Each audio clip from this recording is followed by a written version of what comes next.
warahmatullahi wabarakatuh. Di sini saya akan menjelaskan proposal saya. Pertama, pendahuluan 1. Latar belakang masalah. Belajar merupakan aktivitas sadar yang dilakukan oleh setiap manusia. Belajar dilakukan oleh setiap manusia sebagai usaha untuk menghasilkan perubahan-perubahan pada tingkat lakunya. Belajar dapat diperoleh dari lembaga pendidikan seperti madrasah.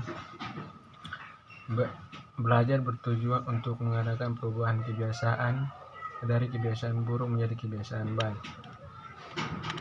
Hasil belajar menunjukkan bagaimana kemampuan siswa mengetahui, memahami, dan bahkan mengaplikasikan perolehan pembelajaran yang didapatnya dari seorang guru. Kerjasama yang dilakukan antara guru dan orang tua bertujuan untuk membangun komunikasi keduanya dalam memantau perkembangan belajar siswa. Artinya orang tua tidak sepenuhnya memberikan tanggung jawab perolehan hasil yang baik, hanya adanya sepenuhnya memberikan tanggung jawab perolehan hasil belajar yang baik hanya kepada guru. Namun dari itu orang tua dapat melanjutkan apa yang telah dipelajari siswa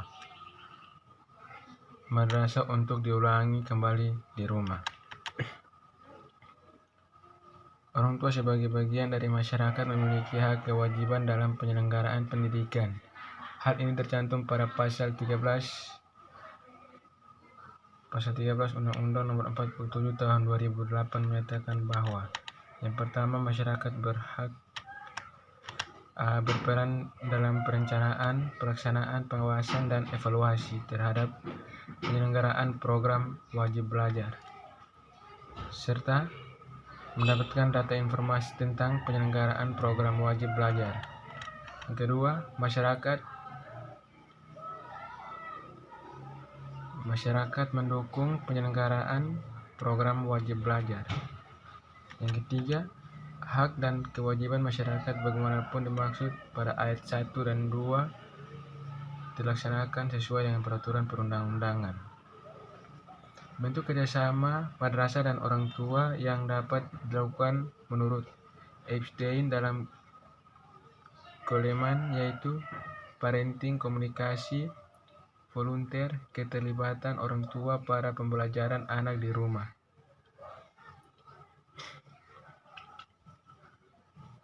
Pengembalian keputusan dan kolaborasi dengan kelompok masyarakat. Maka dapat disimpulkan bahwa bentuk kerjasama antara guru dan orang tua dapat dilakukan mulai dari bentuk sederhana. Maka langkah awal yang harus dilakukan oleh madrasah adalah menjalin komunikasi dengan orang tua. Komunikasi antara keduanya memperkuat proses pembelajaran di madrasah. Langkah tersebut di atas diharapkan membangun persepsi yang sama antara madrasah dan orang tua dalam mendukung proses pembelajaran yang akan diberikan. Soemiarti Padmonodewo menjelaskan bahwa pada kenyataan tidak mudah menjalin kerjasama kedua belah pihak. Proses pendidikan seperti mendisiplinkan anak, cara berkomunikasi antara anak dan orang dewasa, anak laki-laki dan anak perempuan, dan budaya seringkali dipandang berbeda antara guru dan orang tua. Jika hal ini berkelanjutan, maka kerjasama tidak akan pernah berlangsung. Kesulitan dalam menjalin kerjasama dapat memberikan respon kurang menerima sepenuh hati dan lebih banyak mengkritik karena mereka merasa lebih ahli dibandingkan orang tua. Kerjasama antara guru dan orang tua perlu dilakukan agar orang tua memperoleh pengetahuan dan pengalaman dari guru dalam hal mendidik anak-anaknya.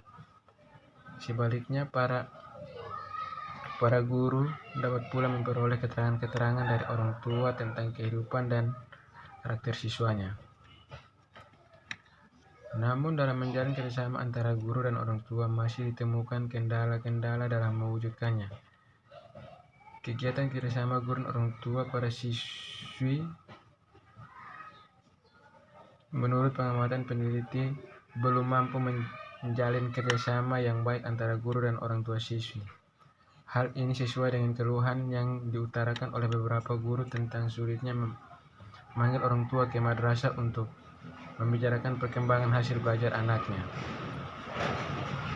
Jika guru mengundang orang tua siswa membicarakan perkembangan datang ke madrasah, maka yang hadir lebih dari 30% dari jumlah orang tua siswi.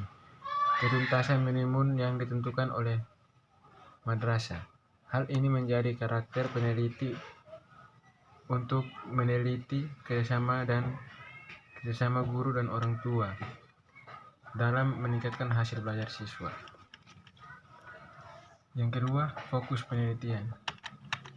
Berdasarkan pada latar belakang masalah, maka fokus penelitian yang berkaitan dengan kerjasama guru dan orang tua dalam meningkatkan hasil belajar siswa adalah: yang pertama, belum diketahui bentuk kerjasama antara guru dan orang tua dalam meningkatkan hasil belajar siswa.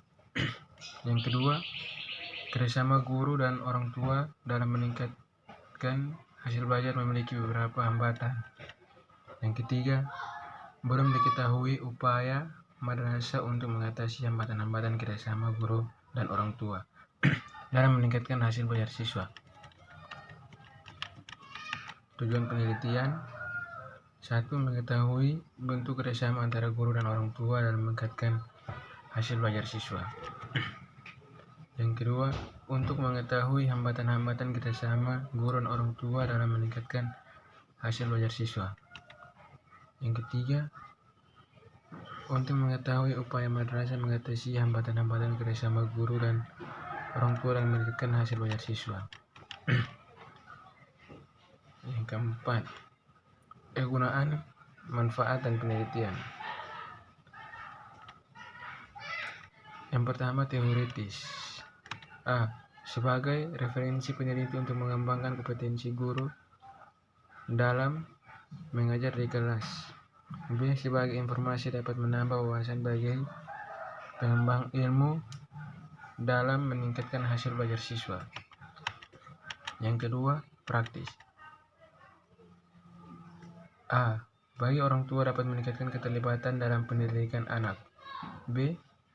Bagi guru, penelitian dapat digunakan sebagai langkah untuk menjalin kesinambungan belajar anak dari madrasah ke rumah dan sebaliknya. C. Bagi madrasah dapat memfasilitasi kegiatan kerjasama guru dan orang tua dalam meningkatkan belajar. Bab 2, kajian teori.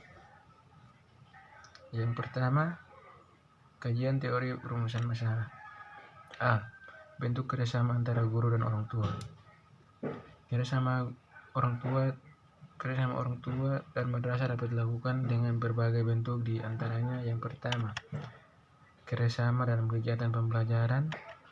A. Menjadi narasumber dalam kegiatan pembelajaran di madrasah sesuai dengan spesialisnya. B. Keterlibatan dalam aktivitas bersama guru dan peserta didik sesuai kebutuhan dan keahlian masing-masing. C. Menghadiri undangan madrasah secara langsung bagi kepentingan anak-anaknya. D. Mengambil inisiatif untuk menyelenggarakan kegiatan yang relevan dalam upaya-upaya peningkatan kemampuan peserta didik, seperti mengadakan pameran atau panggung kreativitas dan seni. Yang kedua, kerjasama dalam forum orang tua atau wali. A. Bersama orang tua lainnya, penyelenggaraan pertemuan untuk menyelenggarakan pengetahuan menjadi orang tua efektif. Yang B. Memberikan dukungan terhadap program pendidikan di madrasah bersama orang tua peserta didik lain. C. Menyelenggarakan kegiatan antar keluarga. D. Memberikan nilai tambah hubungan antar pribadi orang tua, baik berkenaan dengan cara mendidik dan membantu anak maupun keterampilan orang tua dalam mengelola rumah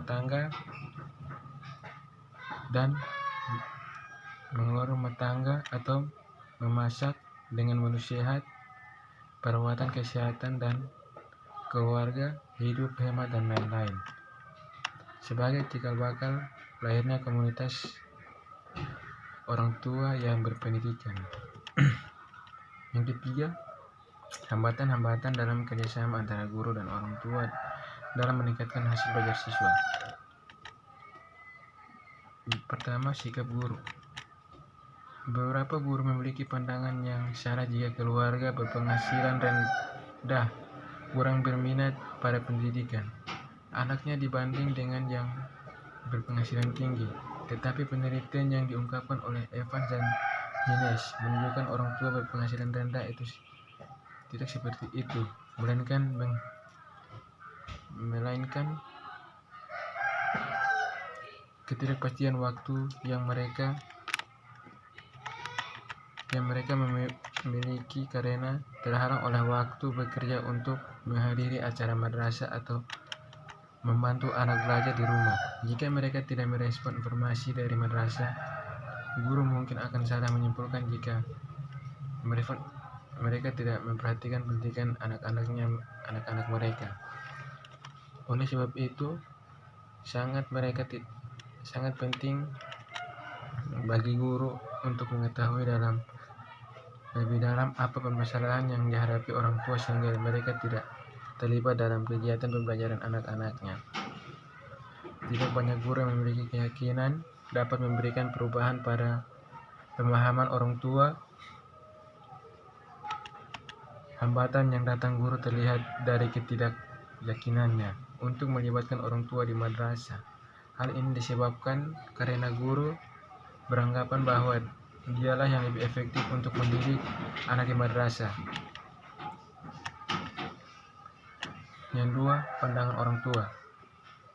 Pandangan broker dalam Nurul Arifianti menyatakan bahwa ada penghambat antara orang tua dan cara mendidik anak usia dini, terutama pada keluarga yang berasal dari kelas sosial ekonomi rendah. Hambatan ini akan menjadi masalah yang serius, dapat dan dianut mendapatkan perhatian karena sering dianggap bahwa apa yang dilakukan oleh pihak madrasah adalah benar. Hal tersebut juga senada dengan Slamet Sujonto menjelaskan bahwa salah satu faktor menghambat kerjasama orang tua dengan madrasah adalah orang tua tidak berbuat banyak dan guru jauh lebih berkompeten di bidangnya. Oleh karena itu, karena tidak begitu mengurusi program yang terjadi di madrasah, orang tua juga mengidentifikasikan hambatan yang menjadi penghalang mereka untuk terlibat, yaitu tuntunan waktu dan kehidupan, kurangnya pengetahuan dan lingkungan dan madrasah. Yang pertama, waktu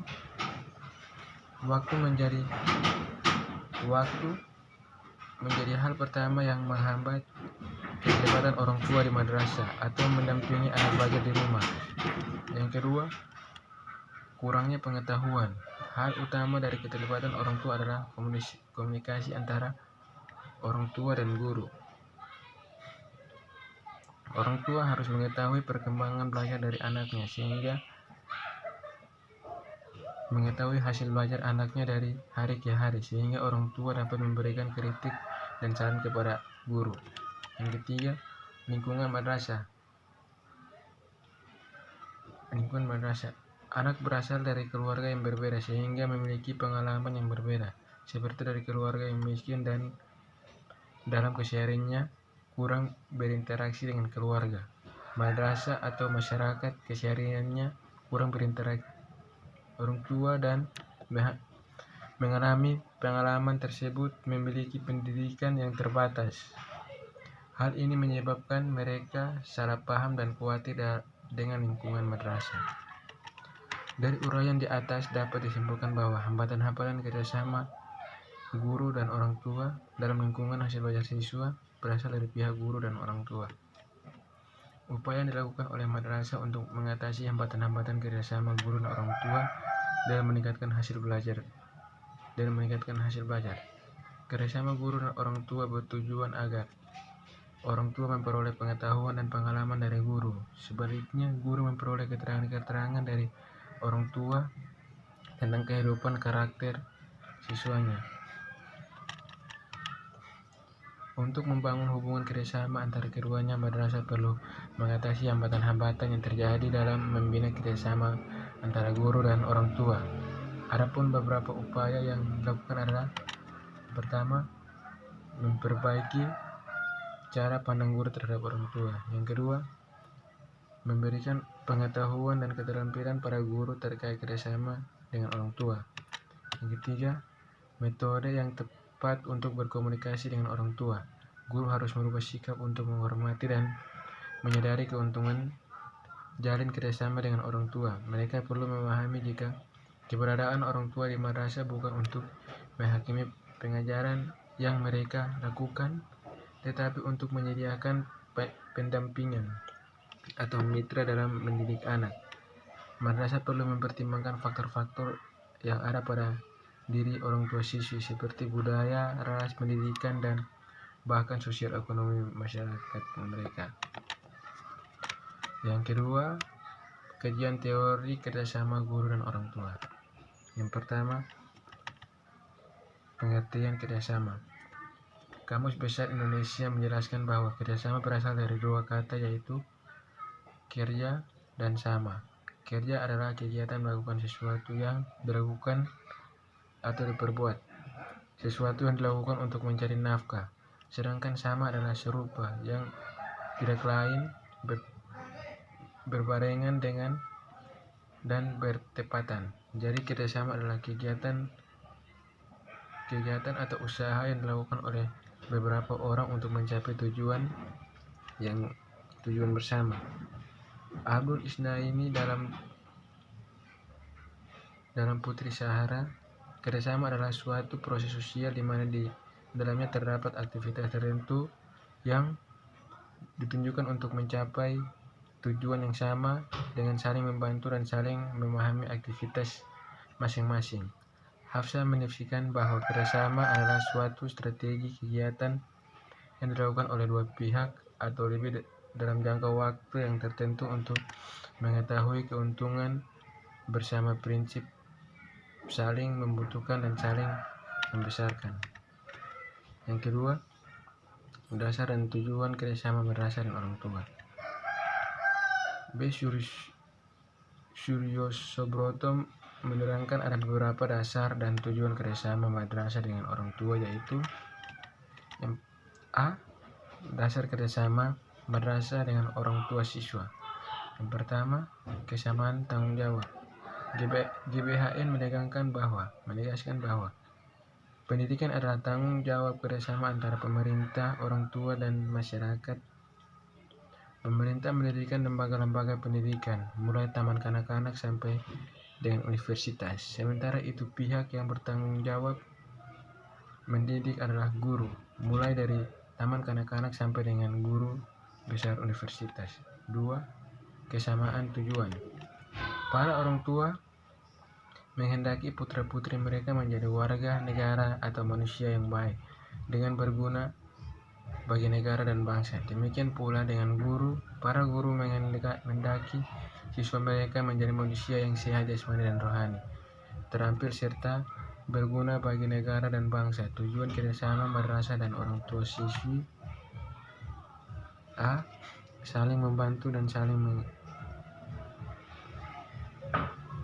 Tujuan kerjasama madrasah dan orang tua siswi. Yang pertama, A. Membantu dan saling mengisi. Guru selalu memberikan informasi kepada orang tua mengenai segi-segi positif dan negatif anak-anak mereka. Informasi tersebut dapat diberikan secara tertulis dan lisan dan negatif anak mereka. Informasi tersebut dapat diberikan secara tertulis dan lisan melalui guncangan guru kepada orang tua siswa dengan mengetahui kekurangan atau kelemahan sang anak. Guru bersama orang tua dapat melakukan pembinaan semestinya. B. Membantu keuangan dan barang. Orang tua siswa yang mengetahui berbagai kekurangan sarana madrasah dapat memberikan bantuan baik sendiri-sendiri atau melalui organisasi BP3, Badan Pembantu Penyelenggaraan Pendidikan. Yang pertama, mencegah perbuatan yang kurang baik. Segala kelemahan dan kekurangan mungkin anak akan berbuat sesuatu yang dapat mengganggu stabilitas lingkungan. Namun orang tua dan guru dapat bersama-sama mencegah usaha yang tidak baik tersebut dengan cara memberi petunjuk dan membimbing kepada sang anak. Yang kedua, membuat rencana yang baik untuk anak. Dengan mengetahui kelebihan atau bakat yang dimiliki anak, guru bersama orang tua membuat rencana pengembangan lebih lanjut. Misalnya, mengambat bakat olahraga, seni, tari, musik, dan seni lukis.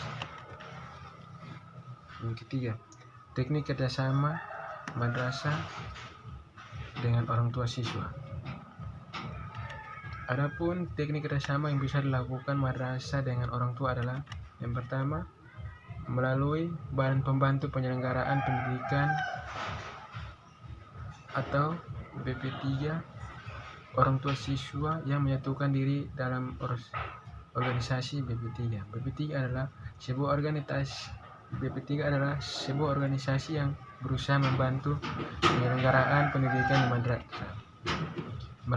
Yang kedua, melalui pertemuan, penyerahan buku laporan pendidikan, pembagian buku laporan pendidikan atau rapor setiap 1 bulan atau semester dilaksanakan melalui pertemuan antara orang tua dan guru. Yang ketiga, melalui ceramah ilmiah. Ceramah ilmiah sebaiknya dihadiri para orang tua dan guru. Isi ceramah yang disesuaikan dengan kepentingan perkembangan siswa, misalnya masalah kenakalan remaja, masalah lambat belajar, serta masalah anak pembohong dan pemalas. Keempat, bidang kerjasama madrasah dan orang tua siswa. Yang pertama, bidang pendidikan mental. Anak sering mengalami kesulitan belajar. Penyebabnya bermacam-macam, misalnya rumah tangga orang tuanya kacau, anak tinggal bersama ibu atau ayah tiri, dan ayah jarang pulang ke rumah. Yang kedua, bidang pengembatan bakat. Anak kemungkinan memiliki bakat tertentu, misalnya bakat seni, teknik, atau sastra. Bakat tersebut perlu segera diketahui sehingga melalui bidang studi yang sesuai dengan bakat anak, guru dan orang tua siswa dapat bersama-sama membina dan mengembangkan bakat anak tersebut. Yang ketiga, bidang pengajaran. Setiap hari guru menguasai anak untuk mengerjakan pekerjaan rumah atau PR. Oleh karena itu, orang tua harus membantu menjelaskan hal-hal yang belum diketahui oleh anak. Jika belum mengerti tugas yang dibebankan kepada anak, orang tua harus bertanya kepada guru sehingga orang tua dapat membantu kelancaran belajar anak mereka. Yang keempat, bidang kebudayaan. Permasalahan yang ditekankan dalam bidang kebudayaan adalah pengguna bahasa Indonesia yang baik dan benar. Di madrasah, anak diberi penjelasan bahasa Indonesia yang baik. Tetapi kalau kondisi rumah tidak mendukung, tentu perkembangan bahasa anak akan jelek. Oleh karena itu, orang tua harus berbahasa Indonesia yang baik dan benar yang baik. Tetapi kalau kondisi di rumah tidak mendukung, tentu perkembangannya anak akan jelek. Oleh karena itu, orang tua harus berbahasa Indonesia yang baik dan agar situasi di rumah dan madrasah sama. Kerjasama madrasah dengan orang tua juga dapat dilakukan dengan memecahkan masalah siswa dengan orang tuanya. Banyak orang tua yang tidak mengerti atau tidak berusaha mengerti bahwa anak mereka memiliki kelemahan. Oleh karena itu, guru harus mampu memberikan penjelasan kepada orang tua mengenai kelemahan putra dan putri mereka, baik kelemahan fisik, mental, atau sekedar sulit belajar. Selain itu, perlu diatur satu kerjasama yang harmonis sehingga tidak terjadi kesalahpahaman antara guru dan orang tua siswa. 5. Bangunan sinergi madrasah dengan orang tua. Apabila selama masa pembelajaran di madrasah, seorang anak murid justru menunjukkan perilaku yang prestasi yang mungkin buruk daripada hari-hari sebelumnya, maka dapat dipastikan bahwa ia tidak sukses dalam madrasahnya. Bagaimanapun juga, kondisi yang menunjukkan semakin buruk tersebut adalah sebuah indikator yang kuat dari tidak sukses, tidak berhasil, ataupun gagal merupakan istilah-istilah yang sama sekali tidak nyaman didengar. Jadi idealnya sekalipun melangkah demi selangkah, sama sekali dalam arti tidak melaju dapat atau drastis. Setiap murid mesti memiliki perkembangan signifikan ke arah kebaikan. Keberhasilan atau kesuksesan murid-murid di madrasah tidak semata-mata bergantung pada kerja keras mereka sendiri. Ada guru dan seperangkat instrumen madrasah yang lain. Di samping mereka, yang paling penting ada dukungan yang kuat dari orang tua mereka dalam perjuangan mereka meraih sukses tersebut. Yang kelima, peran guru. Semua orang yakin bahwa guru memiliki andil yang sangat besar terhadap keberhasilan pembelajaran di madrasah. Guru sangat berperan dalam membantu perkembangan peserta didik untuk mewujudkan tujuan hidupnya secara optimal. Adapun peran guru adalah guru sebagai pendidik. Guru adalah pendidik yang menjadi koko, panutan, dan identifikasi bagi para peserta didik dan lingkungan mereka. Oleh karena itu, guru harus memiliki standar kualitas pribadi tertentu yang mencakup tanggung jawab, wibawa, mandiri, dan disiplin. Guru sebagai pengajar. Sejak adanya kehidupan mereka pula